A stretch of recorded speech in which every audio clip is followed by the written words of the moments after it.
ছয়জন councillor former councillor একটি writ দায়ের করেছে। সেখানে তারা নতুন যে কাউন্সিলর নেওয়ার যে প্রক্রিয়া এটাকে চ্যালেঞ্জ করে তারা ইলেকশনটাকে উপরে স্টেজে তারা একটি রিট দায়ের করেছিল। গতকালকে এটি প্রাথমিক শুনানি হয়েছে এবং আজকে আবার এটি নতুন করে শুনানি হয়েছে এবং কোর্ট এটি নট প্রেস রিজেক্ট করে দিয়েছে দীর্ঘ শুনানির পরে।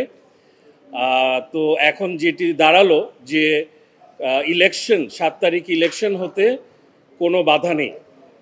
উল্লেখ্য এখানে যে আপনারা জানেন যে বিগত সময়ে এই একই বিষয় বা রিলেটেড বিষয় দ্যাট ইজ অ্যাডহক কমিটির যে গঠন এটাকে চ্যালেঞ্জ করে বা এই ইলেকশনটাকে চ্যালেঞ্জ করে আপনার আরও 3টি রিট হয়েছিল। সেখানেও কিন্তু দীর্ঘ শুনানি অন্তে আরও অপর 2টি হাইকোর্টের বেঞ্চ তারা কিন্তু কোনো ইন্টারফেয়ার করেনি।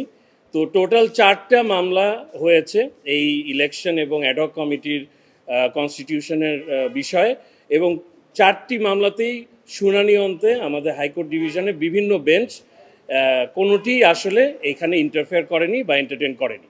তো এখন 7 তারিখে ইলেকশন হতে আর কোনো বাধা নেই। গত কয়েকদিন ধরে আমরা দেখছি যে বিভিন্ন রকমের বিভ্রান্তিমূলক কথাবার্তা হচ্ছে এবং দুঃখের বিষয় হলো যে প্রফেশনাল মানুষজনও আসলে জেনে বা না জেনে বিভ্রান্তিমূলক কথাবার্তা বলছে।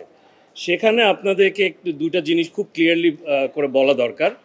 আইসিসি আসলে যে 2জন প্রতিনিধি দল বাংলাদেশে এসছে তারা আসলে সার্বিক বিসিবির কার্যক্রমের বিষয়ে পর্যবেক্ষণ করা, যেটি ইলেকশন সহ বিভিন্ন যে কার্যক্রম চলছে অ্যাডহক কমিটির আন্ডারে এবং বিভিন্ন কার্যক্রম চলছে সেগুলা পর্যবেক্ষণ করার জন্য এসছে এবং আপনার আইসিসির যে তাদের যে অফিসিয়াল ওয়েবসাইট সেই অফিসিয়াল ওয়েবসাইটে তারা এটি বাংলাদেশের হেডিংয়ে উল্লেখ করেছে যে তারা বিভিন্ন স্টেক হোল্ডার এবং বিভিন্ন বিষয়ে কার্যক্রমের বিষয়ে তারা এসেছে 2জন মেম্বার এবং সেখানে ইলেকটোরাল প্রসেসও তারা দেখতে এসেছে।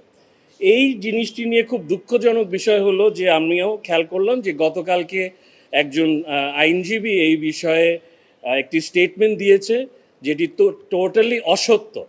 এটা আসলে খুবই দুঃখজনক এবং এই রকম কার্যক্রম আসলে বাংলাদেশ ক্রিকেটকে খুবই ক্ষতি করবে বলে আমি মনে করি এবং এই জিনিসটা এই জন্য আমরা আজকে বলতে চাচ্ছি যে যেই পক্ষেই আমরা থাকি না কেন আমরা আসলে দিন শেষে জাতিগতভাবে আমরা বাংলাদেশ ক্রিকেটের পক্ষেই থাকা উচিত।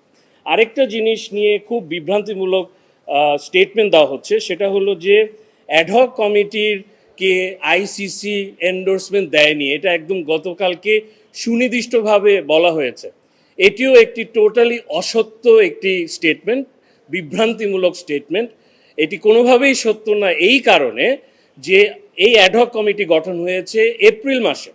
এরপরে দুইটি ইন্টারন্যাশনাল ট্যুর হয়েছে বাংলাদেশে, নিউজিল্যান্ড, পাকিস্তান, এবং এই ইন্টারন্যাশনাল ট্যুরগুলো কোনো দিনই সম্ভব হয় না যদি আইসিসির কোনো রকমের কোনো ভ্যালিডেশন না থাকে। কারণ এই 2টি ট্যুর এবং গত 2 মাস ধরে যাবতীয় কার্যক্রম সবই তো এই অ্যাডহক কমিটি করছে। আসলে ব্যাপারটা হলো যে আমি আগেও বলেছি যে এই যে এত মামলা হচ্ছে এই মামলা নিয়ে আসলে তারা কনফিউজড হয়ে গেছে। এই কারণে তারা এসছে একটা সার্বিক গ্রাউন্ড লেভেলে কি হচ্ছে এই জিনিসটার একটা রিপোর্ট লেখার জন্য।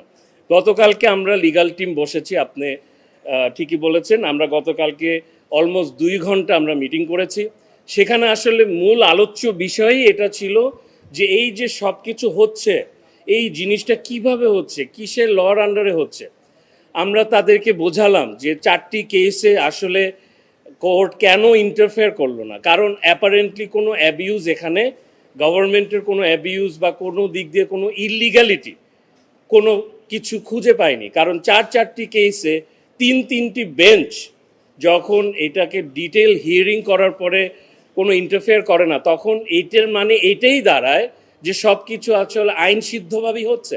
সো এই জিনিসগুলো আমি রিকোয়েস্ট করব যে এরকম কোনো বিভ্রান্তিমূলক কোনো স্টেটমেন্ট আমরা না দিই, কারণ দিন শেষে ক্রিকেট আমাদের সবার এবং এই ক্রিকেটকে বাঁচাতে গেলে, এবং already cricket is doing really well, বাংলাদেশে এই পাকিস্তানের মতন একটি শক্তিশালী টিমকে যখন বাংলা ওয়াশ করে আমরা ছেড়ে দিলাম, তখন এই যে কালকে অস্ট্রেলিয়ার ট্যুর হচ্ছে, কালকে অস্ট্রেলিয়া টিম আসবে, আমরা আসলে ক্রিকেটটাকে বাঁচানোর জন্য সব কার্যক্রম গ্রহণ করি, কাউকে যাতে বিভ্রান্তমূলক কোনো কথাবার্তা না